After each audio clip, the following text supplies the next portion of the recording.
છો? મજામાં? આજે આપણે ધોરણ 10 ની અંદર ખૂબ જ અગત્યનું ચેપ્ટર કે જેનું નામ છે ત્રિકોણ, તેના વિશે તો કે આપણે અભ્યાસ કરવાના છીએ. આમ જોઈએ તો આપણે પ્રાથમિક ધોરણથી તો કે ત્રિકોણ વિશે અભ્યાસ કરતા આવ્યા છીએ. પણ આમ જોઈએ તો પહેલા બીજા ધોરણની અંદર તો કે નાના બાળકોને સૌપ્રથમ તો કે શેપ ઓળખવાના આવે. એટલે કે આ ત્રિકોણ છે, પછી આ ત્યારબાદ આ ચોરસ છે, લંબચોરસ છે, વર્તુળ છે, આ ટાઈપના શેપ ઓળખવાના આવતા. ત્યારબાદ 5મા, 6ઠા, 7મા તમામ ધોરણની અંદર તો કે આપણે ત્રિકોણ વિશે અભ્યાસ કરતા આવ્યા છીએ. જેની અંદર તો કે ખાસ કરીને આપણે ત્રિકોણના અલગ અલગ પ્રકારો વિશે માહિતી મેળવી. ત્યારબાદ તો કે ત્રિકોણના ખૂણાઓનો સરવાળો, ત્રિકોણના ખૂણાઓને આધારે તો કે આપણે એના કયા પ્રકાર પાડી શકાય, આ પ્રમાણે તો કે આપણે ભણતા આવ્યા છીએ. હવે તો કે 9મા ધોરણની અંદર પણ આપણે ત્રિકોણ વિશે અભ્યાસ કર્યો અને હવે તો કે આપણે 10મા ધોરણની અંદર પણ ત્રિકોણ વિશે અભ્યાસ કરવાના છે. તો 9મા ધોરણની અંદર તો કે અને 10મા ધોરણની અંદર ત્રિકોણની અંદર તો કે શું આપણે ડિફરન્સ જોવા મળે છે અથવા શેના વિશે તો કે આપણે અભ્યાસ કરવાના છીએ. બરાબર, એ તો કે કહું એની પહેલા તો કે આપણે સૌપ્રથમ તો કે બે ફોટોગ્રાફ વિશે માહિતી મેળવી અને ત્યારબાદ તો કે આ ચેપ્ટરની આપણે શરૂઆત કરી. તો સૌપ્રથમ બધા તો કે અહીં બંને ફોટોગ્રાફ જો, એ બંને ફોટોગ્રાફની અંદર તો કે તમને શું ડિફરન્સ જોવા મળે છે. તમને તો કે 10 સેકન્ડનો ટાઈમ આપું છું, ફટાફટ તો કે બંને પિક્ચર જોવો. એ બંને પિક્ચરની અંદર તમને શું ડિફરન્સ જોવા મળે છે બધા વિચારો. ચાલો, તો હવે તમે બધાએ શું વિચાર્યું કોઈ કહેશે? તો અહીં અમુક એમ કહેશે કે ઉપરના પિક્ચરની અંદર તો કે આપણી પાસે 2 આકૃતિ છે, નીચેના પિક્ચરની અંદર તો કે 3 આકૃતિ છે. બરોબર. ત્યારબાદ તો કે ઉપરના પિક્ચરની અંદર જોવા જઈએ બધા તો કે શું આપેલું છે? વર્તુળ છે, ત્રિકોણ છે. નીચેની આકૃતિની અંદર શું આપેલું છે? તો કે એની અંદર વર્તુળ છે, નળાકાર છે અને તો કે ષટકોણની આકૃતિ છે. પરંતુ આપણે અત્યારે એ તો કે આકાર વિશે નતું જોવાનું. એની અંદર જોવો જે બધા વિચારો શું કહેવા માંગે છે આપણે. તો કે ઉપરની આકૃતિની અંદર તમારી પાસે તો કે જે વર્તુળ છે એ જ સાઈઝનું બીજું વર્તુળ અહીં આપેલું છે. જ્યારે તો કે એની બાજુમાં ત્રિકોણ છે એ જ સાઈઝનો બીજો ત્રિકોણ છે. જ્યારે નીચેના પિક્ચરની અંદર જોવો જે બધા એની અંદર શું છે? તો કે ઉપરની આકૃતિમાં વર્તુળ છે, એ ત્યારબાદ તો કે ઈ જ પિક્ચરની અંદર તો કે એક નાનું વર્તુળ છે. એવી જ રીતે તો કે નળાકારની અંદર પણ મોટો નળાકાર, ત્યારબાદ તો કે જોવો જે બધા નાનો નળાકાર. એવી જ રીતે ષટકોણની અંદર પણ છે. તો એ બંને આકૃતિ કેવા શું માંગે છે? તો કે કહેવા એ માંગે છે કે ઉપરનું જે પિક્ચર છે એની અંદર તો કે બંને આકૃતિ તો કે સમાન છે. વર્તુળ જે છે તો વર્તુળની સાઈઝ એના જેવડી છે, ત્રિકોણ છે તો એ ત્રિકોણની સાઈઝ એના જેવડી છે. એનો મીનિંગ શું થાય? તો કે ત્યાં ઉપરના પિક્ચરમાં બંને આકૃતિના કદ પણ સમાન છે, એનો આકાર પણ સમાન છે. કેવા શું માટે? તો કે એકરૂપ આકૃતિઓ છે. કેવી આકૃતિઓ છે?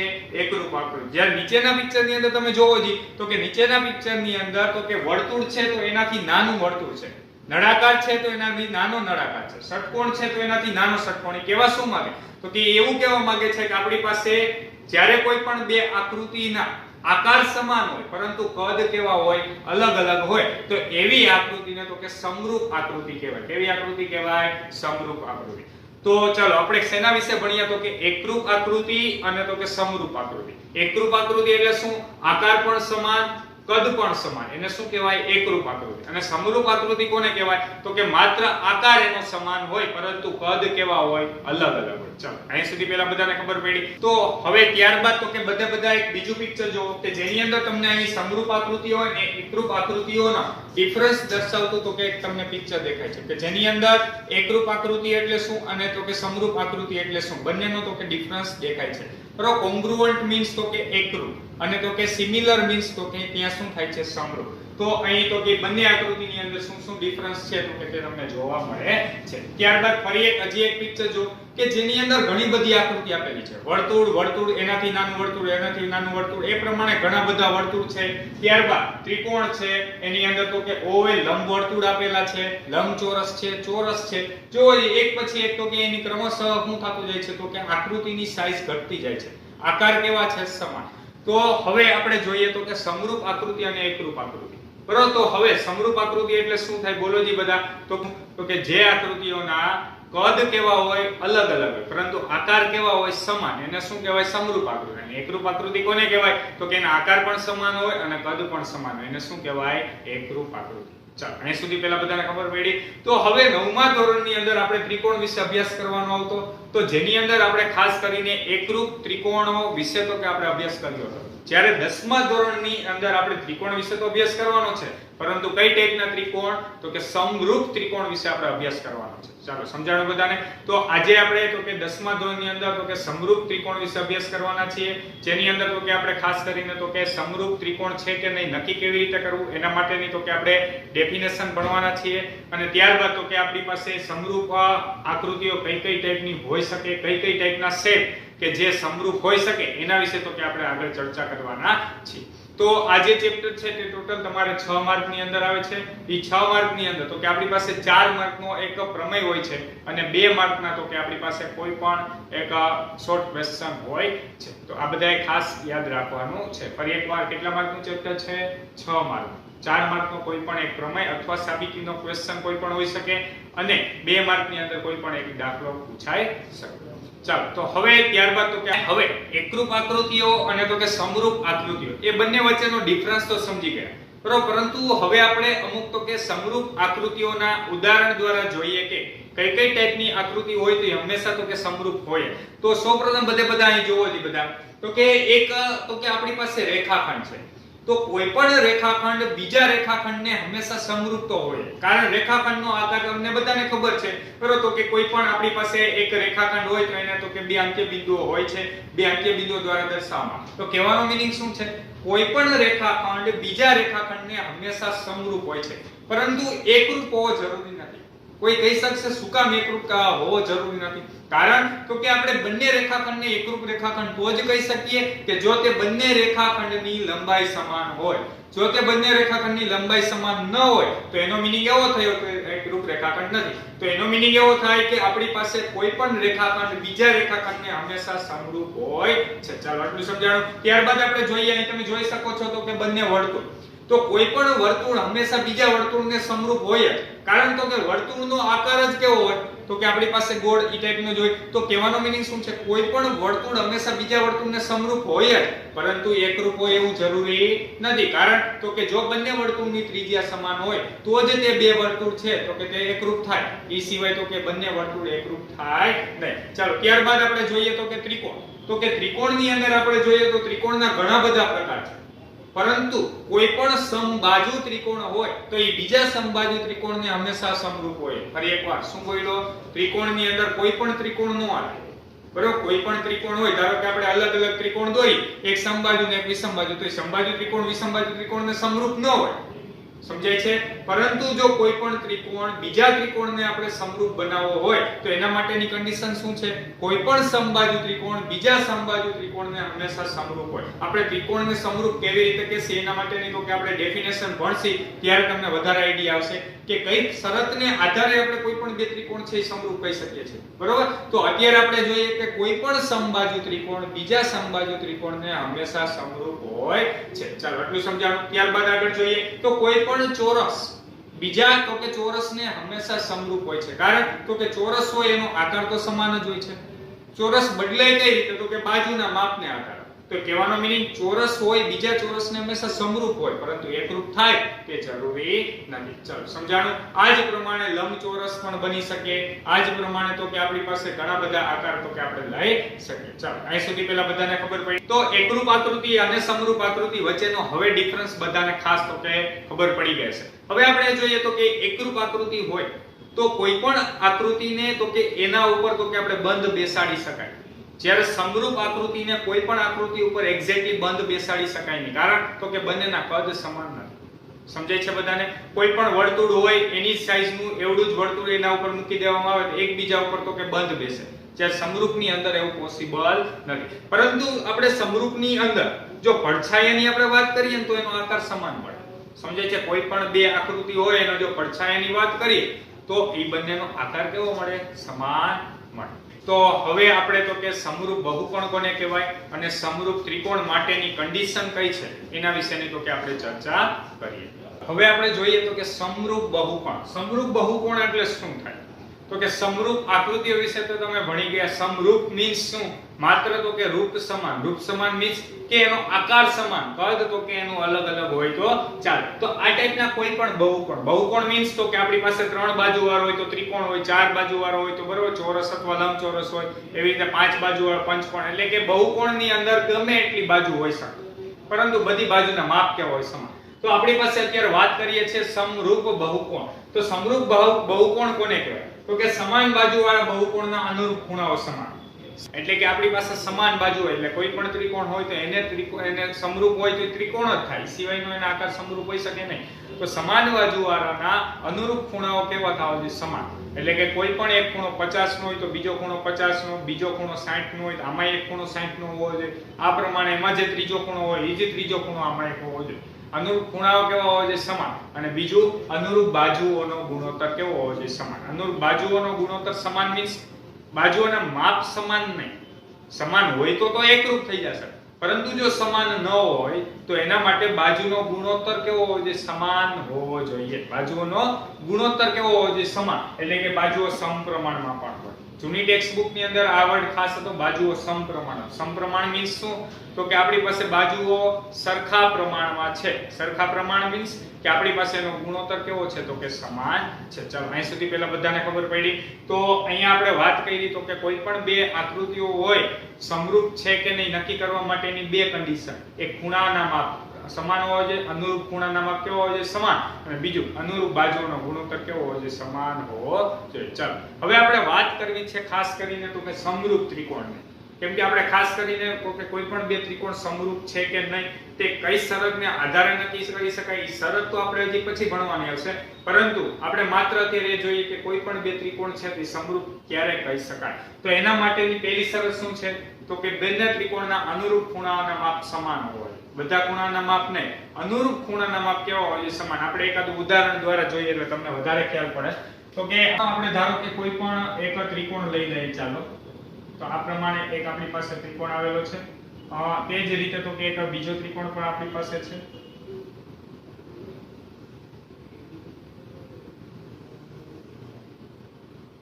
અહીં તમે જોઈ શકો બંને ત્રિકોણના આકાર કેવા છે? સમાન, પરંતુ બંનેના કદ કેવા છે? તો કે અલગ અલગ છે. હવે ધારો કે આપણી પાસે આ ખૂણાનું માપ આ ત્રિકોણમાં 90 અંશનું હોય તો એવી જ રીતે આ ત્રિકોણમાં પણ કેટલા અંશનું હોવું જોઈએ? 90 અંશનું હોવું જોઈએ. ધારો કે ચાલો આ ત્રિકોણની અંદર આ ખૂણાનું માપ 40 અંશનું છે તો અહીંયા પણ આપણી પાસે 40 અંશનું હોવું જોઈએ. અને આ ખૂણાનું માપ તો કે 50 ને 40 ને હોય અહીંયા તો કે 50 અંશ હોય તો અહીંયા પણ આપણી પાસે કેટલા અંશ હોવું જોઈએ? 50 અંશ હોવું જોઈએ. ફરી એકવાર અનુરૂપ ખૂણાના માપ જો જે કેવા છે? સમાન. આટલું પહેલા બધાને સમજાણો. ધારો કે અહીં 90 90 છે ફિક્સ. હવે ધારો કે આ ત્રિકોણ આને ત્યાં ઊંધો છે તો આ ખૂણાનું માપ 40 હશે ને આ ખૂણાનું માપ કેટલું હશે? 50. સમજાય છે બધા? હવે આપણે બાજુઓનો ગુણોત્તરની વાત કરીએ. ધારો કે હું એમ કહું કે આ બાજુનું માપ 3 સેન્ટીમીટર છે, આ બાજુનું માપ 4 સેન્ટીમીટર છે અને આ બાજુનું માપ 5 સેન્ટીમીટર. હવે આપણે આ ત્રિકોણની વાત કરીએ તો અહીંયા ધારો કે આપણી પાસે 9 સેન્ટીમીટર છે, અહીંયા ધારો કે આપણી પાસે 12 સેન્ટીમીટર છે અને અહીંયા ધારો કે આ ત્રિકોણનું માપ 15 સેન્ટીમીટર છે. ફરી એકવાર આનું માપ કેટલું છે? 9, અહીંયા કેટલું છે? 12 અને અહીંયા કેટલું છે? 5. હવે આપણે વાત કરી બાજુઓનો ગુણોત્તર સમાન થવો જોઈએ. હવે જો બધા અનુરૂપ બાજુ 3 ભાગ્યા 9 કરો તો કેટલા થાય? તો કે 3 ના છેદમાં 9 એટલે 1 ના છેદમાં 3 થયા. એવી રીતે 4 ના છેદમાં 12 તો અહીંયા પણ 1 ના છેદમાં 3, 5 ના છેદમાં 15 તો ઈ પણ અહીંયા શું? આ 5 તેરી 15 એટલે 1 ના છેદમાં 3. તો કહેવાનો મીનિંગ શું છે? તમે અનુરૂપ બાજુનો ગુણોત્તર લ્યો તો બાજુનો ગુણોત્તર પણ જોવો જોઈએ કેવો જળવાઈ રહે છે? સમાન જળવાઈ રહે છે. તો કહેવાનો મીનિંગ શું છે અહીં? તો કે આપણી પાસે બાજુઓનો ગુણોત્તર પણ કેવો છે? સમાન. એટલા માટે આપણે કહી શકીએ કે આ બંને ત્રિકોણ તો કે કેવા છે? સમરૂપ ત્રિકોણ છે. હવે ખાસ તો કે એક નોંધ યાદ બધાએ રાખવાની છે. ત્રિકોણ માટે કોઈ પણ જો ત્રણ ખૂણાના માપ સમાન હોય, ત્રિકોણ માટે અનુરૂપ ખૂણાના માપ જો સમાન હોય તો પણ આપણે કહી શકીએ કે સમરૂપ ત્રિકોણ છે, અથવા માત્ર તો કે બાજુઓનો ગુણોત્તર પણ જો સમાન હોય તો પણ આપણે એવું કહી શકીએ કે સમરૂપ તો કે ત્રિકોણ છે. જ્યારે તો કે ચોરસ, લંબચોરસ આ ટાઈપની તો કે આકૃતિ હોય તો એની અંદર માત્ર તો કે આપણી પાસે કોઈ પણ એક શરત હોય તો આપણે એવું કહી ન શકીએ કે આ સમરૂપ આકૃતિ છે. એના માટે બંને શરતનું પાલન થવું જોઈએ. ફરી એકવાર શું બોલ્યો હું? તો કે આપણી પાસે ત્રિકોણ માટે આ બંનેમાંથી કોઈ પણ એક શરતનું પણ જો પાલન થાય તો પણ આપણે એવું કહી શકીએ કે બંને ત્રિકોણ સમરૂપ ત્રિકોણ છે. પરંતુ એ સિવાયની કોઈ પણ આકૃતિ હોય, ચોરસ, પંચકોણ, ષટકોણ આ ટાઈપનું કોઈ પણ, તો એના માટે હંમેશા બંને શરતનું પાલન થવું જરૂરી છે. ચાલો સમજાય છે બધાને? ખૂણાનું પણ પાલન થવું જોઈએ, અનુરૂપ બાજુના ગુણોત્તરનું પણ પાલન થવું જોઈએ. જ્યારે ત્રિકોણની અંદર કોઈ પણ એક શરતનું તો કે પાલન થતું હોય તો પણ આપણે કહી શકીએ કે સમરૂપ ત્રિકોણ છે. એની જ્યારે તો કે આપણે શરત ભણશી ત્યારે તો કે તમને વધારે ખ્યાલ પડશે. ચાલો અત્યારે બધાએ તો કે આટલું યાદ રાખવાનું છે. ચાલો અહીં સુધી પહેલા બધાને સમજાણું તો સૌપ્રથમ બધા આટલું લખી લ્યો, ત્યારબાદ આપણે સ્વાધ્યાય 6.1 ની શરૂઆત કરીએ. હવે આપણે જોઈએ તો કે સ્વાધ્યાય 6.1. તો સ્વાધ્યાય 6.1 ની અંદર જો તમને આગળની થિયરી અત્યાર સુધી ભણાવી એ તમામે તમામ વ્યવસ્થિત સમજાણી હશે તો તમે ઈઝીલી તો કે સ્વાધ્યાય 6.1 તો કે સોલ્વ કરી શકશો. તો ચાલો આપણે જોઈએ અહીં ક્વેશ્ચન નંબર 1 માં તમને અહીં શું આપેલ છે તો કે ખાલી જગ્યા પૂરવું. તો સૌથી પહેલા તો કે આપણે ખાલી જગ્યા પૂરવી છે. તો એના માટે પહેલા તો કે ખાલી જગ્યા કઈ છે તો કે બધા વર્તુળો ખાલી જગ્યા છે. તમને ઓપ્શન આપ્યા છે સમરૂપ છે કે એકરૂપ છે. વિચારો બધા વર્તુળ જે હોય એકબીજાને સમરૂપ હોય કે એકરૂપ હોય. તો કે આપણે વાત કરી હતી એકરૂપ હોય એવું જરૂરી નથી. કારણ એકરૂપ ક્યારે હોય? જો એની ત્રિજ્યા સમાન હોય તો. બાકી તમામે તમામ વર્તુળ હંમેશા એકબીજાને કેવા હોય? સમરૂપ તો હોય જ છે. ચાલો તો આની અંદર શું આવશે? સમરૂપ. ત્યારબાદ જોઈએ આપણે બધા ચોરસો એકબીજાને ખાલી જગ્યા હોય. હવે કોઈ પણ ચોરસ હોય બરોબર, તો એ એક ચોરસ એવો છે કે એની બાજુનું માપ 2 સેન્ટીમીટર છે, બીજો ચોરસ એવો છે કે એની બાજુનું માપ 3 છે, ત્રીજો ચોરસ એવો છે કે એની બધી બાજુના માપ 4 સેન્ટીમીટર છે. તો એ જોવો જ બધા ચોરસ એકબીજાને એકરૂપ થાય તો કે ના, પરંતુ સમરૂપ થાય તો કે હા. તો કહેવાનો મીનિંગ શું છે? કોઈ પણ ચોરસ હોય બીજા ચોરસને હંમેશા સમરૂપ તો હોય. તો એટલા માટે અહીં પણ શું આવશે? સમરૂપ આવશે. ચાલો ત્યારબાદ વાત કરીએ બધા ખાલી જગ્યા પ્રકારના ત્રિકોણો સમરૂપ હોય. યાદ કરો બધા હમણાં આપણે થિયરી ભણાવી ત્યારે શું કીધું? કોઈ પણ ત્રિકોણ બીજા ત્રિકોણને સમરૂપ હોય છે, પરંતુ કઈ ટાઈપનો ત્રિકોણ? તો કે સમબાજુ ત્રિકોણ હોય તો જ બધા ત્રિકોણને શું હોય તો કે હંમેશા માટે તો કે સમરૂપ હોય છે. તો આપણે એવું શું કહી શકીએ તો કે બધા તો કે સમબાજુ ત્રિકોણ એકબીજાને તો કે હંમેશા સમરૂપ હોય છે. બરોબર. બાકી ત્રિકોણની અંદર ઘણા બધા કેમ કે અલગ અલગ પ્રકાર આવે તો એ કોઈ પણ ત્રિકોણ બીજા કોઈ પણ ત્રિકોણને હંમેશા સમરૂપ થવું જરૂરી નથી. કારણ એક સમબાજુ ત્રિકોણ છે અને બીજો ધારો કે લઘુકોણ કે બીજો ગુરુકોણ કે કોઈ પણ ટાઈપનો એક ત્રિકોણ આપી દે તો એ સમબાજુ ત્રિકોણને હંમેશા માટે સમરૂપ થવું જરૂરી નથી. તો કોઈ પણ ત્રિકોણ હંમેશા બીજા ત્રિકોણને સમરૂપ હોય પણ એવું ક્યારે પોસિબલ? જો એ સમબાજુ ત્રિકોણ હોય તો. એ સિવાય એવું પોસિબલ નથી. ચાલો ત્યારબાદ આપણે જોઈએ ચોથો ક્વેશ્ચન. તો અહીં ચોથાની અંદર તમને આપેલ છે બે બહુકોણના અનુરૂપ ખૂણાઓ ખાલી જગ્યા હોય અને તેમની અનુરૂપ બાજુઓ ખાલી જગ્યા હોય તો સમાન સંખ્યાની બાજુવાળા બે બહુકોણ સમરૂપ છે.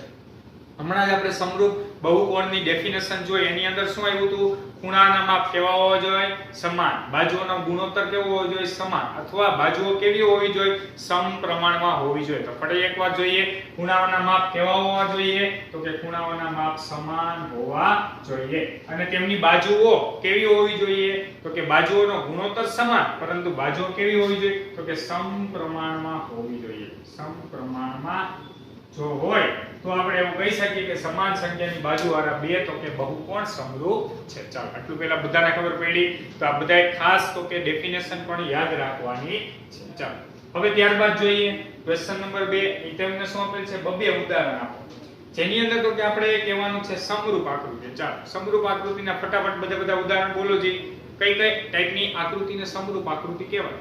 વિચારો બધા. હમણાં જ આપણે જોયું વર્તુળ કેવા હોય? સમરૂપ. ચોરસ કેવા હોય? સમરૂપ. તો ઉદાહરણ તમે તમારી રીતે કોઈ પણ લખી શકો. ચાલો તો આપણે લખીએ. આ પહેલું ઉદાહરણ. દરેક વર્તુળ એકબીજાને સમરૂપ હોય છે. ચાલો બીજું લખવું હોય તો કે દરેકે દરેક રેખાખંડ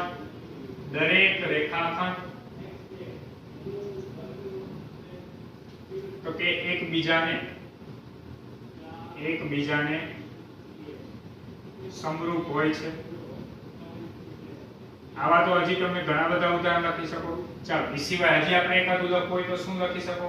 તો કે દરેક રેખા પણ એકબીજાને કેવી હોય? સમરૂપ. ત્યારબાદ આપણે જોઈએ તો બધા ચોરસ પણ કેવા હોય? તો કે દરેક ચોરસ એકબીજાને સમરૂપ હોય છે. ચાલો આવડી ગયું બધાને. હવે ત્યારબાદ જોઈએ તો કે સમરૂપ ન હોય તેવી આકૃતિઓ. ચાલો સમરૂપ ન હોય ને તે તો હવે કોઈ પણ આપણે હું એમ કહું કે ચોરસ છે એ બીજા લંબચોરસને ક્યારે તો કે સમરૂપ થાય? તો કે ના, ચોરસ હોય એ લંબચોરસને તો કે સમરૂપ હોય નહીં, કારણ તો કે ચોરસમાં બધી બાજુના માપ સમાન હોય, જે લંબચોરસની અંદર સામસામેની બાજુના માપ સમાન હોય. તો આપણે લખીએ, ચાલો પહેલું ઉદાહરણ, તો કે ચોરસ લંબચોરસને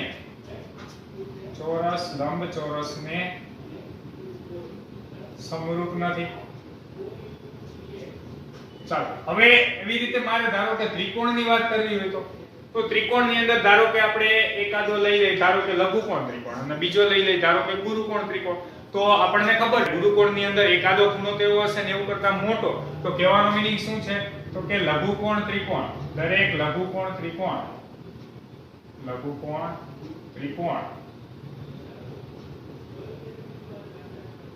ગુરુકોણ ત્રિકોણને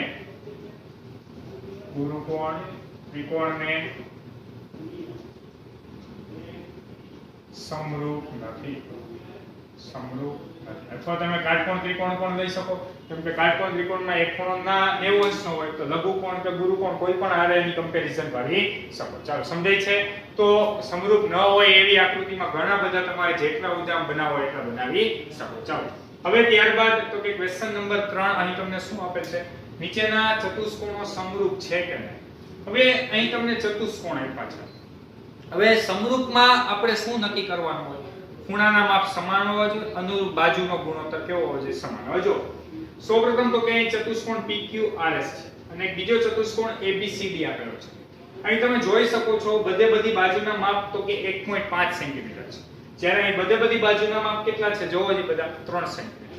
તો 1.5 ભાગ્યા 3 કરો તો કેટલા થાય? તો કે આપણી પાસે 1.5 ભાગ્યા તો કે 3 કરો, એનો મતલબ એવો થયો 1/2 થયા, અથવા આને ભાગ્યા કરો તો કે 2 થશે. સમજાય છે બધાને? તો એવી રીતે બધી બાજુનો ગુણોત્તર તો અહીં સમાન જળવાઈ રહે છે. ખૂણાની વાત કરીએ તો ખૂણા અહીં બધા જોવો જ કેટલા અંશના છે? 90 અંશ. જ્યારે તો કે અહીં તો કે આપણી પાસે આ ટાઈપનો ચતુષ્કોણ છે, તો એની અંદર તો કે 90 ના હોય પણ ખરી, ન પણ હોય, એ આપણને ખબર નથી. કારણ તો કે અહીં આપણને ખૂણા દર્શાવેલ નથી, તો એ ખૂણા તો કે ગમે એટલા હોઈ શકે. અહીં તમે જોઈ શકો છો દરેકે દરેક ખૂણા કેટલા અંશના છે? 90 અંશના. જ્યારે તો કે અહીં આપણી પાસે ખૂણા દર્શાવેલ નથી. એનો મીનિંગ શું થયો? તો કે અહીં આપણી પાસે ખૂણાના માપ તો કે સમાન હોય તેવું જરૂરી નથી, પરંતુ બાજુઓનો ગુણોત્તર તો સમાન છે, તો એટલા માટે આપણે એવું કહી શકીએ કે આ જે છે આકૃતિ તે સમરૂપ આકૃતિઓ નથી. ચાલો તો આપણે લખીએ, અહીં બાજુઓ સમપ્રમાણમાં છે, તો બાજુઓનો ગુણોત્તર સમાન છે એવું પણ તમે લઈ શકો. અહીં બાજુઓ સમપ્રમાણમાં છે પરંતુ ખૂણાઓના માપ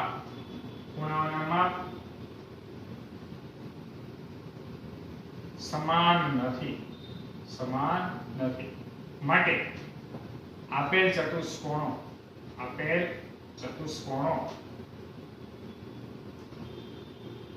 સમરૂપ